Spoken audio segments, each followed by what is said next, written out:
Hello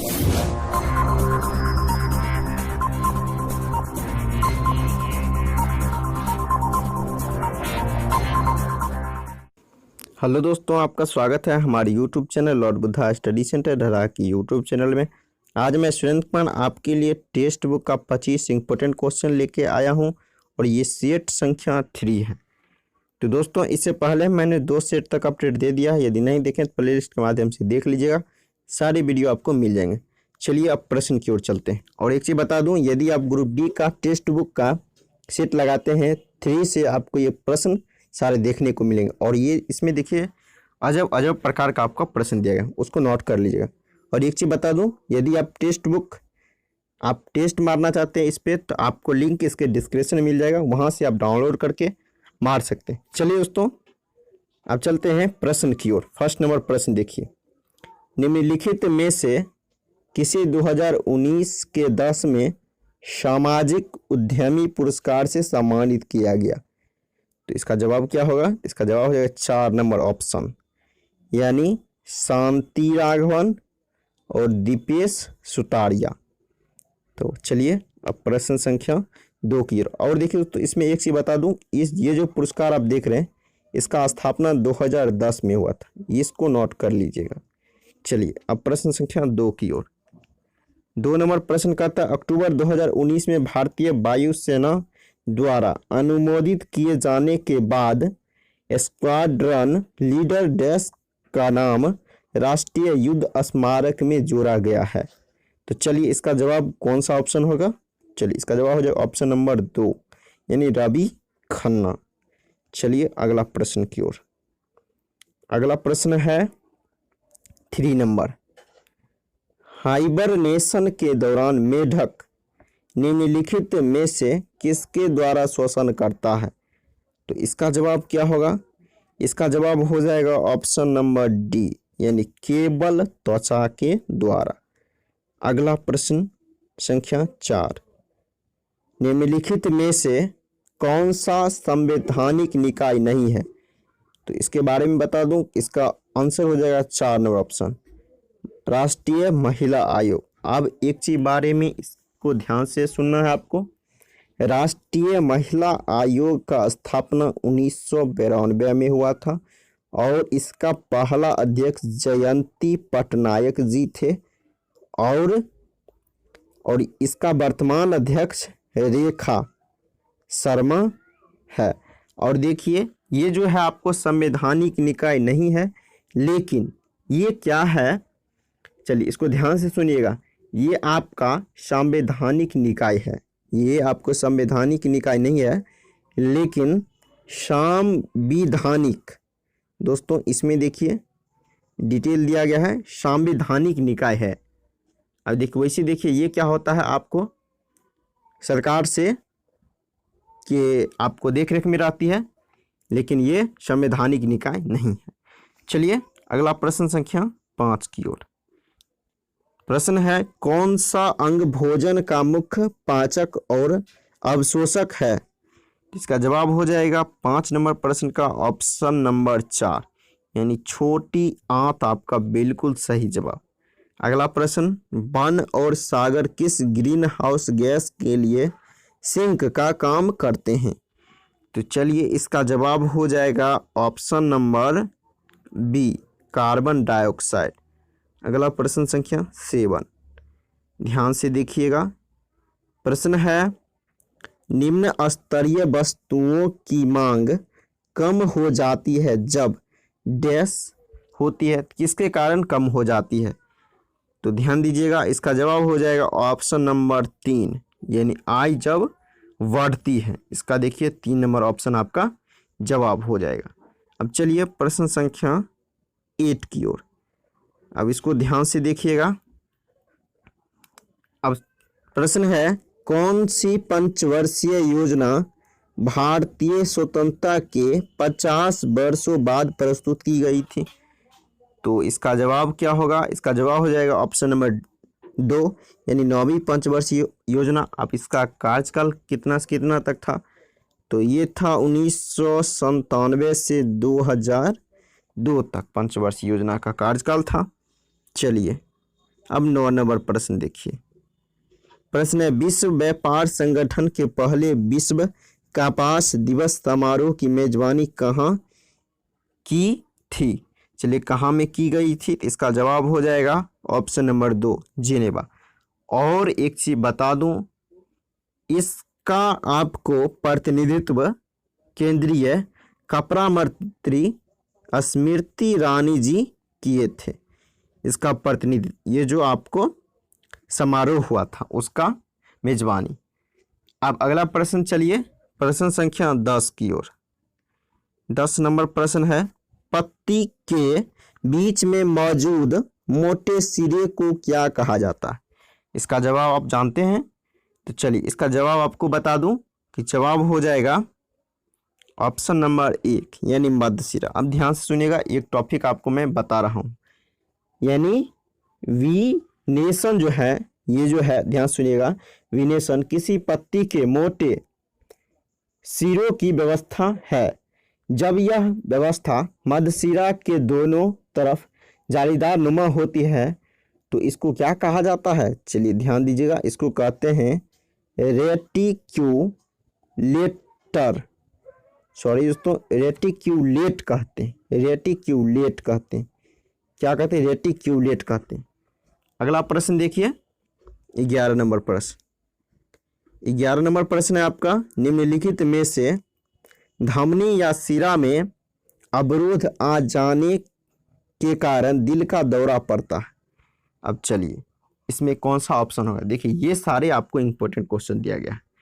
अब चलिए, इसका आंसर आपको मैं बता दूं सबसे पहले, तो इसका आंसर हो जाएगा ऑप्शन नंबर डी, यानी कोरोनरी धमनी। कोरोनरी धमनी, ये बिल्कुल सही आंसर हो जाएगा। अब चलिए, अब ध्यान से सुनना है दोस्तों, एक टॉपिक को आपको मैं सुना रहा हूं। जब क्वेश्चन है, जब, अब दोस्तों एक चीज देख लीजिए, अब देखिए, देखते हैं। अब चलिए दोस्तों, इसमें डिटेल नहीं दिया गया था। चलिए अगला प्रश्न की ओर आते हैं, प्रश्न संख्या 12 की ओर। 12 नंबर प्रश्न है आपका, निम्नलिखित में से कौन से शासक राजवंश की राजधानी सही ढंग से मेल नहीं खाती है? अब चलिए, ये तो सही है, अब ये भी देखिए सही है, और ये जो है दोस्तों, सेन वंश की राजधानी लखनऊ थी। अब देखिए, इसका जो ये जो क्वेश्चन दिया गया है, ये आपको क्लियर नहीं किया है। अब चलिए, इसको आपको मैं बताता हूँ। इसमें होता है चालुक्य की बादामी वंश का संस्थापक कौन था? तो जयसिंह, और इसकी राजधानी था आपको वातापी, यानी चालुक्य के बादामी वंश का स्थापना जयसिंह प्रथम ने, और इसकी राजधानी वातापी थी। अब इसी में होता है चालुक्य के बेंगी, क्या होता है? बेंगी वंश होता है। इसका संस्थापक कौन था? इसका संस्थापक था विष्णुवर्धन, और इसकी राजधानी भी आपको बेंगी ही थी। अब आगे चलिए, इसमें एक और दिया गया है। अब इसमें होता है चालुक्य के कल्याणी वंश के संस्थापक। कल्याणी वंश के संस्थापक था तैलप। कौन था दोस्तों?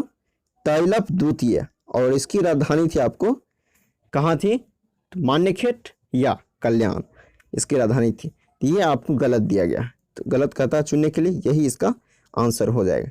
चलिए प्रश्न संख्या 13 की ओर। आवर्त सारणी के 18वें समूह में कितने तत्व मौजूद होते हैं?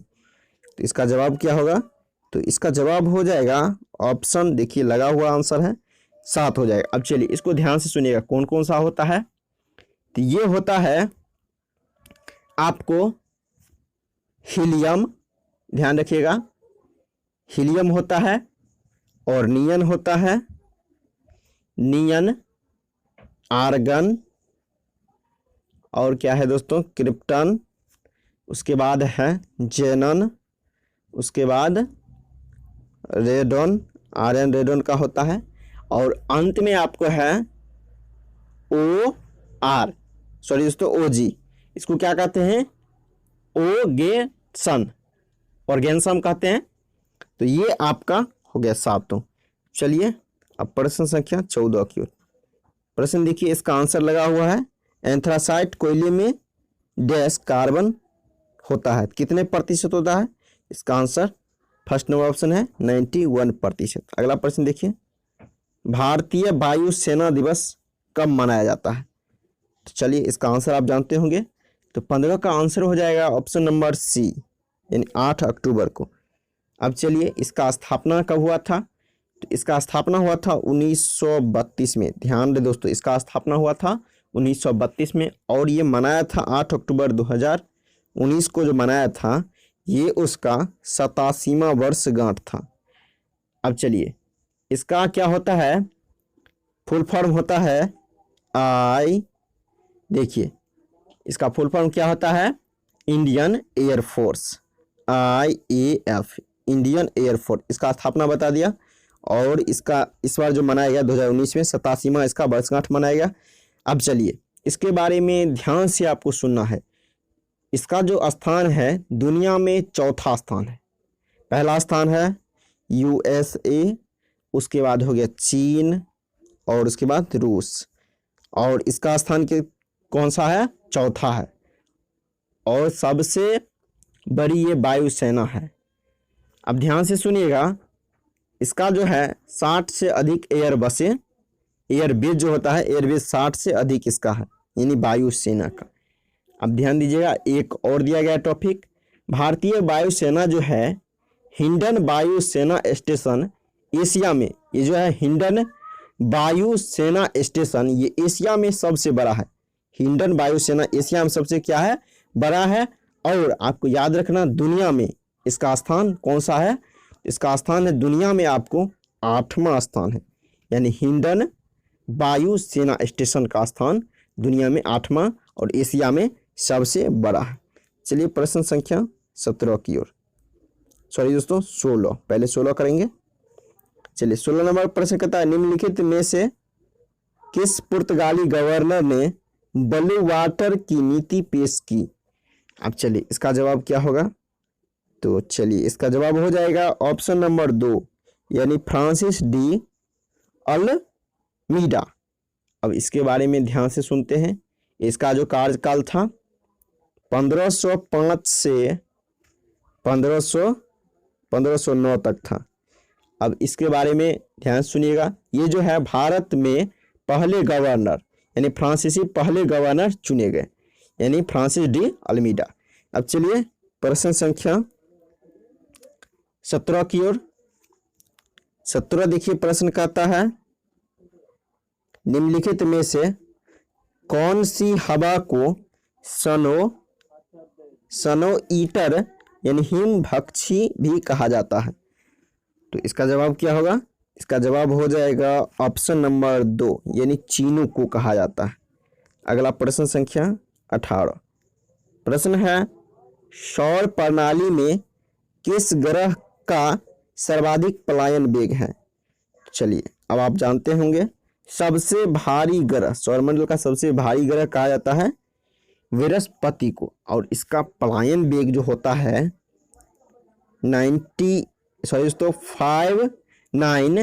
595 किलोमीटर प्रति सेकंड होता है। और पृथ्वी का आप जानते होंगे इसका होता है 11.2, और मंगल का कितना होता है? तो मंगल का भी आपको बता दूं, तो इसका होता है 5, और शनि का होता है यानी 35.6 किलोमीटर प्रति सेकंड। सबसे ज़्यादा किसका हुआ? इसका हुआ 59.5। चलिए अब प्रश्न संख्या 19 की ओर। प्रश्न है, निम्नलिखित में से कौन सा भंवर धारा यानी एडी करंट का अनुप्रयोग है? अब चलिए इसके बारे में ध्यान से सुनिएगा। इसका जवाब क्या होगा? सबसे पहले इसका जवाब हो जाएगा ऑप्शन नंबर डी, उपरोक्त सभी। ए भी होगा, बी भी होगा, और क्या होगा? सी भी होगा। तीनों ऑप्शन होगा। चलिए अब इसके बारे में ध्यान से आपको सुनना है, क्वेश्चन नंबर 19 के बारे में। प्रश्न है, सॉरी दोस्तों इसका डिटेल दिया गया है, इसमें मैं नोट करके रखा हूं और आपको सुनाता हूं। जब कंडक्टर को चुंबकीय क्षेत्र में बदलते चुंबकीय प्रवाह के साथ रखा जाता है तो कंडक्टर प्रेरित धाराएं उत्पन्न करती है। इन धाराओं को भंवर धारा किसको कहते हैं? तो ये जो धारा होता है उसको क्या कहते हैं? भंवर धारा। अब ये जो आप देख रहे हैं ये सारे तो इसके क्या है, इसका अनुप्रयोग इसमें क्या आता है। और इसके अलावे और है एनर्जी मीटर। एनर्जी मीटर जो है इसका भी प्रयोग भंवर धारा के रूप में होता है। और इलेक्ट्रिक ब्रेक जो होता है इसका भी आपको क्या होता है, भंवर धारा का प्रयोग आता है। चलिए अब प्रश्न संख्या 20 की ओर। प्रश्न है 20 नंबर। प्रश्न क्या कहता है, देखिए प्रश्न कहता है किस राज्य में अपनी तरह का पहला गॉर्बेज कैफे शुरू किया गया। अब देखिए ये करंट अफेयर है तो इसका आंसर क्या होगा। चलिए 20 नंबर का आंसर हो जाएगा आपका ऑप्शन नंबर डी, बिल्कुल सही जवाब हो जाएगा। अब देखिए यानी छत्तीसगढ़। अब चलिए अब चलते हैं प्रश्न संख्या 21 की ओर। 21 नंबर प्रश्न कहता है अक्टूबर 2019 में हरियाणा के गुरुग्राम में हीरो महिला इंडियन ओपन किसने जीता। तो चलिए अब आपको मैं आंसर बता दूं। तो चलिए इसका 21 नंबर का आपको आंसर कौन सा ऑप्शन होगा। चलिए 21 नंबर का आंसर हो जाएगा दोस्तों option number D. Option number D हो जाएगा इसका सही आंसर। अब देखिए ये क्या है, क्रिस्टीन वुल्फ। ये जो है आपको कहाँ की है, तो ये है आपको ऑस्ट्रेलिया की। ध्यान लिख लीजिएगा दोस्तों, नोट कर लीजिएगा। ये है क्रिस्टीना वुल्फ। ये आपको हरियाणा में आकर के अपने देश का सम्मान को जीत लिया, यानी ये ऑस्ट्रेलिया की है क्रिस्टीन वुल्फ। चलिए दोस्तों अब प्रश्न संख्या 22 की ओर। 22 की ओर आते हैं। अब 22 के बारे में आपको ध्यान से सुनना है, इसका मैं डिटेल बताऊंगा। प्रश्न है वॉइस ऑफ कॉन्साइंस नामक पुस्तक के लेखक कौन है। तो इसका जवाब कौन सा ऑप्शन होगा, तो आप जानते होंगे। इसका जवाब हो जाएगा ऑप्शन नंबर डी, यानी बीबी गिरी। ये क्या थे दोस्तों, तो ये थे भारत के चौथे आमतौर पे राष्ट्रपति। अब इनको भारत रत्न 1975 में मिला। अब चलिए इनके जो था इन्हें रिलेटेड संबंधित एक बुक और लिखा गया था, वॉइस ऑफ कॉन्सेंसियस। इसमें क्या है, कॉन्साइंस है, उसमें है वॉइस ऑफ कॉन्सेंसियस। इसको लिखा था वेहेट काया। वॉइस ऑफ कॉन्सेंसियस इसको नोट कर लीजिएगा, इसको लिखा था वेहेट काया। चलिए 23 नंबर प्रश्न है दोहा कतर में विश्व चैंपियनशिप 2019 में हेप्टाथलॉन स्वर्ण किसने जीता। अब चलिए इसका जवाब क्या होगा, 23 नंबर का जवाब हो जाएगा ऑप्शन नंबर डी, बिल्कुल सही जवाब हो जाएगा, यानी कैटरीना जॉनसन थॉम्पसन जीता। 4 नंबर ऑप्शन आपका जवाब हो जाएगा। अब देखिए प्रश्न संख्या 24 की ओर। अब देखिए दोस्तों इसमें क्या है, कुछ अजीब अजीब प्रश्न दिया गया है और साइंस का क्वेश्चन तो गजब ही दिया गया है। रक्तचाप में आवश्यक थ्रोम्बोप्लास्टिन डैश द्वारा उत्सर्जित होता है। तो इसका भी जवाब आपको बता दूं, जवाब हो जाएगा ऑप्शन नंबर डी, यानी प्लेटलेट्स। चलिए आज का लास्ट क्वेश्चन करते हैं। अब देखिए इसका आपको आंसर टिक आउट कर दिया गया है। चलिए अब देखिए इसको करते हैं, बैक्टीरिया की खोज किसने की। तो इसका जवाब हो जाएगा एंटोनियो वान लीeuwenhoek ने किया। अब ये कब किया था, चलिए इसको जानते हैं। तो इसको किया गया था आपको, अब देखिए इसको किया गया था 1683 ईस्वी में। 1683 ईस्वी में किया गया था। अब एक चीज बता दूं, रॉबर्ट कोच ने भी आपको क्या क्या था, रॉबर्ट कोच ने आपको बैक्टीरिया, यानी रॉबर्ट कोच के बारे में जानते हैं, ये टीबी की बैक्टीरिया की खोज इन्होंने की। अब इसको खोज की और प्रकाशित कब किए, तो देखिए 1882 ईस्वी में टीबी की बैक्टीरिया का खोजा। उसका नाम क्या था, उसका नाम था माइकोबैक्टीरिया ट्यूबरकुलोसिस की खोज की, और 1882 ईस्वी में अपनी जांच को प्रकाशित किया रॉबर्ट कोच ने। अब देखिए अलेक्जेंडर फ्लेमिंग ने, आप जानते होंगे, ये पेंसिलिन खोज अलेक्जेंडर फ्लेमिंग ने 1928 ईस्वी में किया था।